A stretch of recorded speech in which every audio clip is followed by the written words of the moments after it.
Okay. Yes, the world is burning. Climate change, genocide, fascism. Ugh.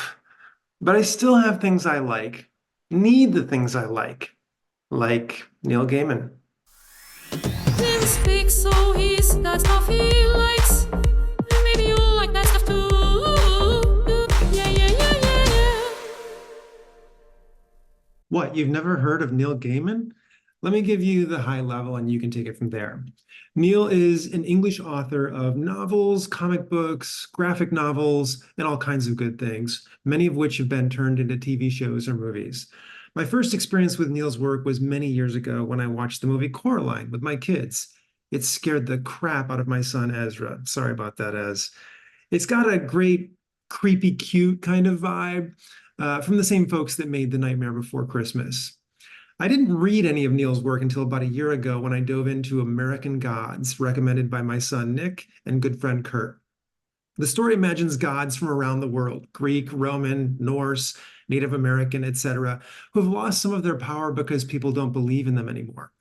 These old gods are in conflict with the new gods we worship, things like TV and social media. It's really far out and just weird enough. There are three seasons of the show starring actors like Gillian Anderson, ooh, love her, Cloris Leachman, Blythe Tanner, Corbin Benson, Kristen Chenoweth, Dane Cook, Danny Trejo, and Marilyn Manson. Neil also created a series of 75 DC comics called The Sandman, based on a character called Dream, aka Morpheus, the Lord of Dreams. His siblings are Destiny, Death, Desire, Despair, Delirium, and Destruction. Norman Mailer called it a comic book for intellectuals. Pretty good praise. It's gorgeous and mind expanding and emotionally engaging. Not surprisingly, it has been adapted into a TV show on Netflix, which quickly became one of my favorite shows ever. Each episode is really unique. If you like the fantasy genre, you've got to check it out.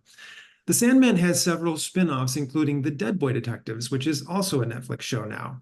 It's about two teenage boys who are, you guessed it, dead, but they haven't been sorted off to heaven or hell, so they're ghosts. And of course, they investigate supernatural crimes because why not? Charles and Edwin are joined by their still alive human friends, Cassius, who is a psychic medium, and Nico, who is able to see ghosts after a near death experience. There are lots of other good characters as well. It's funny and spooky and sometimes kind of graphic in a PG-13 kind of way. It's a bit like the Hardy Boys meets Freddy Krueger. So much fun. Neil also wrote a popular book that became a TV show called Good Omens. I haven't checked them out yet, but I'm sure they're epic. Fun fact, his wife is the popular musician Amanda Palmer, who is a pretty amazing person in her own right. Anyway, check out Neil Gaiman's books, TV shows, and movies. I promise you won't be bored.